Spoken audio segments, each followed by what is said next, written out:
this exciting video where you once again join me in the wild landscape of Scotland. And for today's adventure, we've come to the edge of Montrose on the east of Scotland, and I'm basically just going to go on a wee spontaneous walk around some of these paths and document some little cool historical nuggets along the way. And there's some cool things from all different times in history around this area, and I'm thinking about just doing a cool little circuit and just see what we see along the way.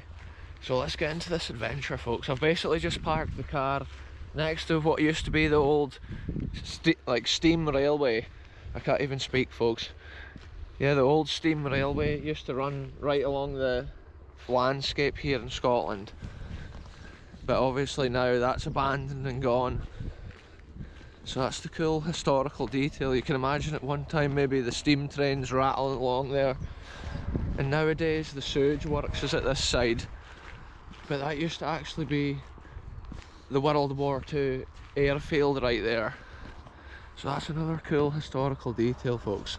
World War II airfield. And recently on the channel we were actually at the Montrose Air Museum, and today we're on the outskirts of that very World War II airfield, most of which today is abandoned.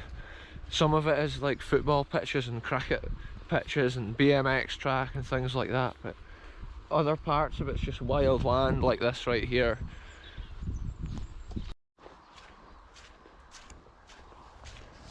So many places at this time of year are just overgrown and almost like a jungle, and even these paths here, it's crazy walking through it because it's been heavy rain today. I've just been trying to avoid that, and that's the reason I've ended up coming here for an adventure.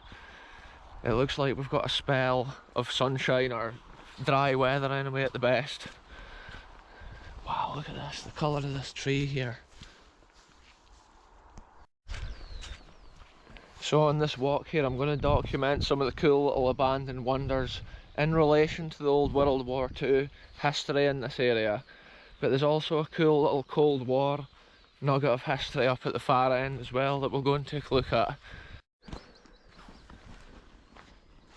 So another activity that takes place on this piece of land here that used to be the airfield, there's actually a modern golf course being built there, and it's right on the edge. Basically we're kind of at the side of it, but it's right on the edge of what used to be the World War II shooting range, folks. And check this out.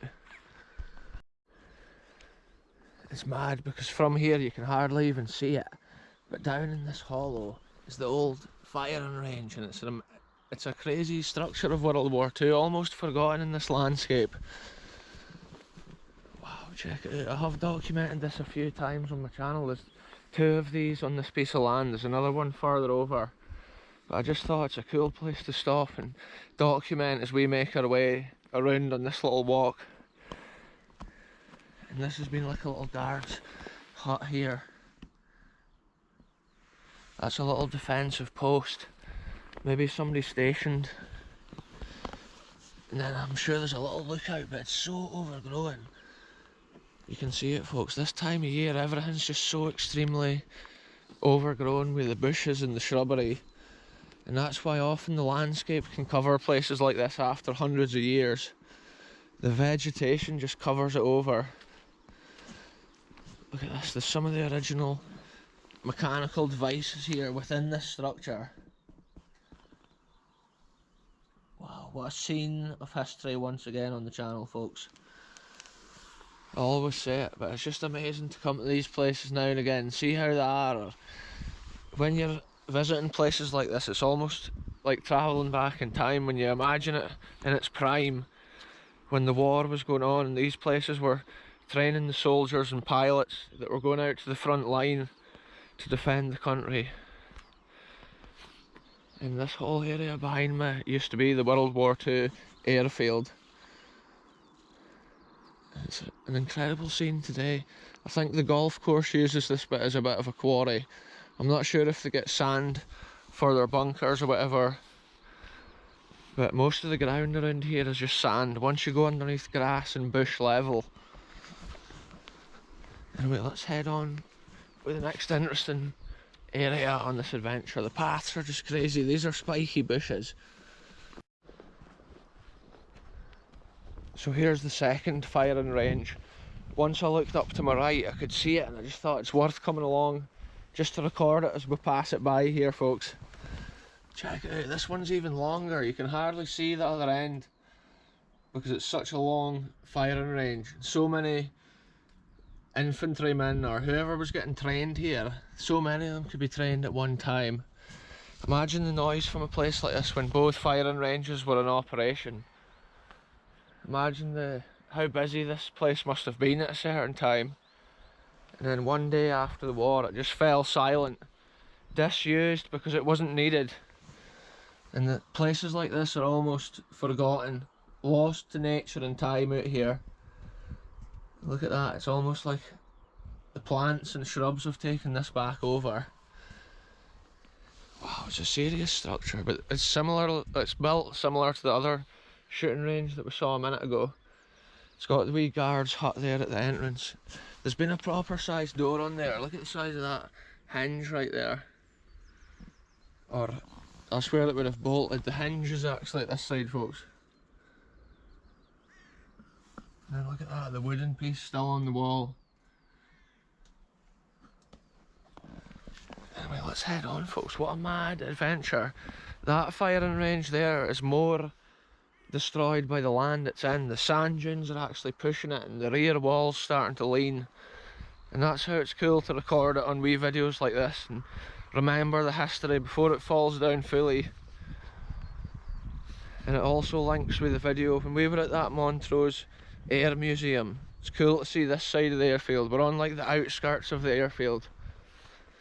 But I believe training went on in the war, obviously in these lands as well, to do with the army, and even to do with radar systems and stuff. Right up into the Cold War, the United States Air Force had a microwave repeater site at the far side of here.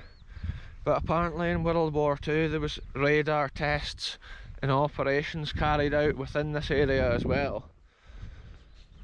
So we'll just see what we find. Like I say, it's often spontaneous what path I go down. In an area like this, there's just paths all over the place. But I think the next stop is we'll go and take a look over the top of this sand dune here. Because I want to see the North Sea, folks. The wild landscape as well as the abandoned history. That's what's so cool about Scotland. One minute you can be on the top of a mountain in the hill or a glen. Whereas like today it's so rainy in a place like that. Again, an hour later you can be down in these lands here exploring a beach or a seaside scene. And it's so cool in Scotland to have that variation in such a close proximity. There's a lot of crows just flying about. I can see 2 crows up there making loads of noise. So check it out, this is absolutely incredible. When you're looking east and you can see the North Sea, you know that it wasn't your country that named that sea. Look at the rainstorm out at sea causing that grey colour. You see it reflecting on the light there. Wow, I can see so far. All the way beyond Montrose Beach, all the way down to St Cyrus Beach and beyond. Wow, what a scene. I'm blown away by what I'm seeing here, folks. The tide's obviously quite far out. It's just magical though.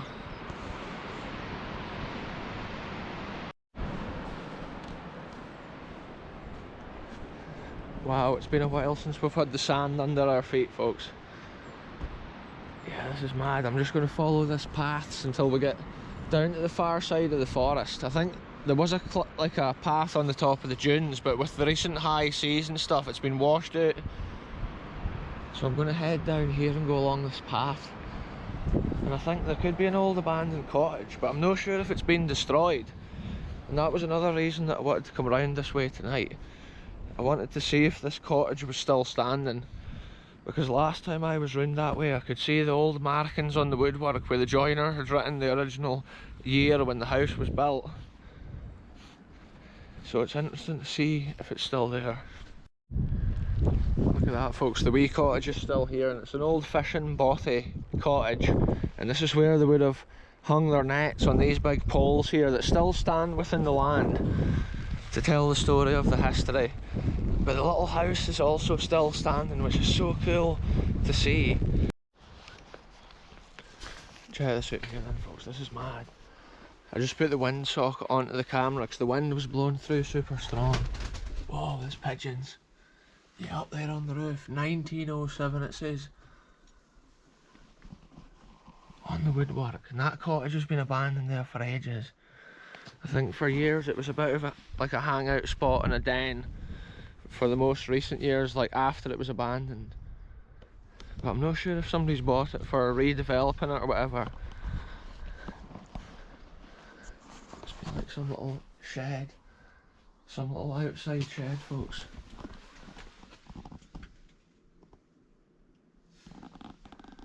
Wow, once again, folks, mad history on the channel. I do apologise for any raindrops on the lens on this adventure. I think I've passed this first little forest now, and I think I need to head further down this way, beyond this next forest, which you can see between, I think this path's between the forest and the sand dunes. And I'm just basically going any of those paths, folks. I'll just take this first path here. Years ago when I had the dog, this is the paths that I used to walk the dog around. Before I was even a YouTuber, I used to often look at some of the World War II history as I went past and just think, like, what was that all about? And then here I am years later, and we've discovered so much more history than that. This must be the old garage. That would be a cool little house there, a wee cottage, and then a wee garage like this beside it. It's like an old frame for like a horse box or something. Wow. Probably the scene of many a party or a rave out here. And yeah, a madness, folks. This walk is crazy. It looks like these paths are proper overgrown. I should have maybe had the wellies on for this adventure. I'm literally in the trainers and I can already feel wet feet. But the good thing with the coastal landscape, there's no ticks at the coast. From my experience on my adventures, as long as you're close enough to the sea, the ticks don't seem to be within the long grasses like they are up on the hills and on the moorlands at this time of year. A place like this is just a haven for wildlife, and I've seen a lot of rabbits and stuff running about here. Look at that, they've been digging a hole down under. Yeah, it's mad, just the wee nuggets like that you see. And I often imagine how this area may have been during wartime, maybe when they'd been defending the World War II area, because there is a little machine gun bunker position even down at the far end of this forest. So it is interesting to theorise, like they may have been patrolling this area, defending the land, and that might have gone on all the way up into the Cold War time. If you were acting suspicious around the microwave repeater site, they may have escorted you away from the area. But then it was a top secret kind of position on the land, so they may not have done that because they wouldn't have wanted to raise alarm. Look at that, folks, that forest there is a sea of ferns. So in this piece of land here, folks, if you ignore the modern cabins and stuff that's over there, there's actually an old cement plinth, and that's the area of land that they actually tested some of the early radar systems, or parts of the early radars, over in this piece of land. I think all the modern buildings and even the tower was put in for clay pigeon shooting or other activities. The only original, like, World War II stuff there would be the little cement pad with the steps. Anyway, let's head round towards the Cold War history, folks. So once you come out the end of the forest path, you get a view of the St Cyrus Cliffs above the beach, and it's a majestic scene, folks. It's incredible, and it's just like almost a postcard picture of the landscape there. So special to see. So look at this mystery of history here, folks. What has it been? It's like a cement block here in the land. I think it may have been some sort of gate post or whatever on this path leading up into this is what I was calling the microwave repeater site, because somebody that was actually stationed here in the Cold War got in the comments one time when I was making a wee video here exploring the details of the history. and at one time there would have been a massive mast here. This place had its own individual substation and stuff, powering all its own operations.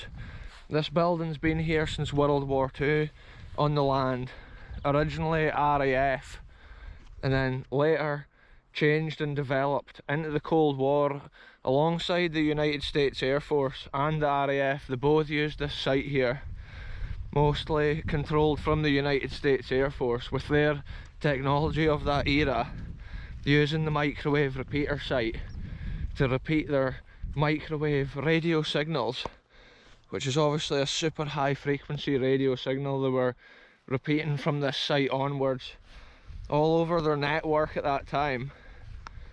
And sites like this was probably key little components in the Cold War back at that time, and now it just stands on the land as a scar or skeleton of that history. And it's cool with that, like with this video, to tell that story. We've seen so many little nuggets around my walk today, and the cool wee pieces of landscape in between, and even getting to see the North Sea. I'm always blown away when you look over the edge of those sand dunes and it's just so vast. Yeah, check out the character of this building here, folks. This fence and stuff is all earthed down to the ground, and that was so the radio signal wasn't interfered with obviously anything else on the land. If there'd been lightning and stuff like that, it would have protected their systems, but also for the clearest signal. They didn't want any interference, so the whole fence was like earthed, and you can still see remains of that as well, with the wires connecting the fence. Check it out, imagine rolling up to this front gate at a certain time, folks. Super like high-tech, latest technology of its era was going on in this building. But as you know, technology moves on so fast. Systems like this were just obsolete, no longer needed. And now the fence has been repaired and explorers can't get in, but also vandals can't get in, which is a good thing. It protects the history.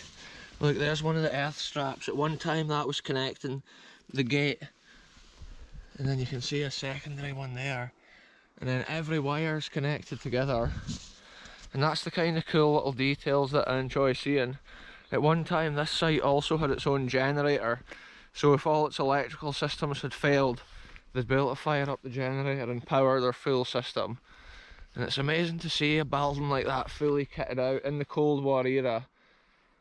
But the interesting thing with this one is obviously how it continued from early times in World War II, and then one day it just became obsolete. Most likely, obviously, like end of the Cold War or whatever. So a lot of the time, sites like this at the start of World War II were taken by the government or like by the military, and then they were used all the way through, as long as they were needed to be used basically. They just kept them and maintained the land and the buildings, and then after they weren't needed anymore, they were always given back to the original landowners. So like a lot of farmers and stuff have got World War II buildings on their land for that reason. This farmer here down at the edge of Montrose, it's the Cottage microwave repeater site, and obviously he's protecting it by keeping it sealed up just now. It looks like there's loads of swallows and stuff living in it, because I can see them flying out and in. Sometimes they go flying over the top of your head. There's also other perimeter fences which held massive like guy ropes supporting what would have been a huge mast of its time. Imagine how this landscape looked when there was a huge mast standing there. Even though it was an almost secret site with the latest technologies, it was still pretty obvious on the land as well, to a certain degree. But I believe it was also linked quite closely with RAF Edzell, which was also a United States Air Force air base near this area. What amazing history it is, folks. All that went on in these lands. They almost just look like wild lands now with nothing going on. But so much over recent time has gone on in these places, and that often just blows my mind as I walk about and think about that history.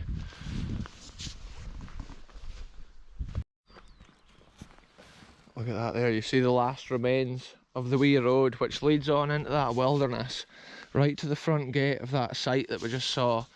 And I think that's one of the few buildings that remains, apart from down where the main old like hub of the World War II airfield was. Most of the perimeter buildings and stuff's been knocked down. One like that just tells that story of even Cold War history.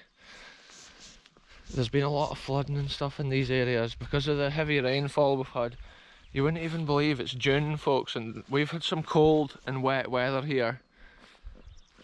But that is just what happens some years. I think we're still away to get some proper warm, like heat wave conditions. As I say that, the sun comes out for the first time and shines.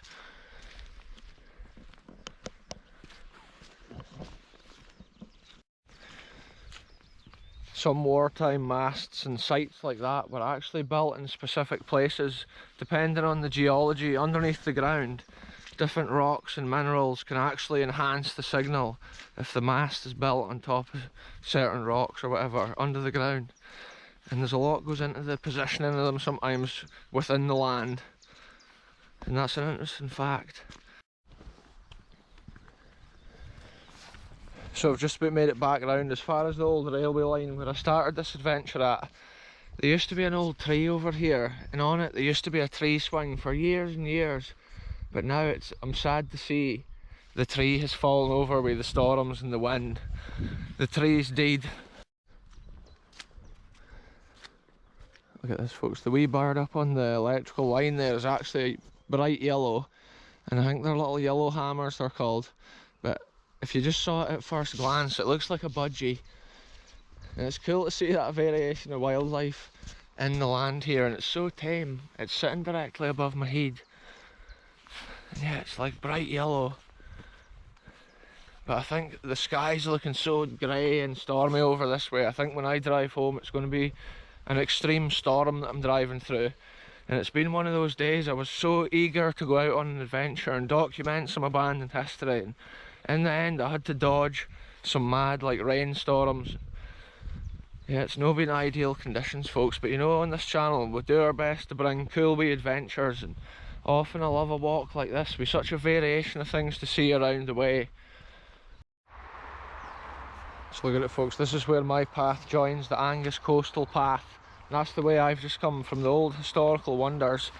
And this is the area here. On this line is where the trains used to come hurtling along.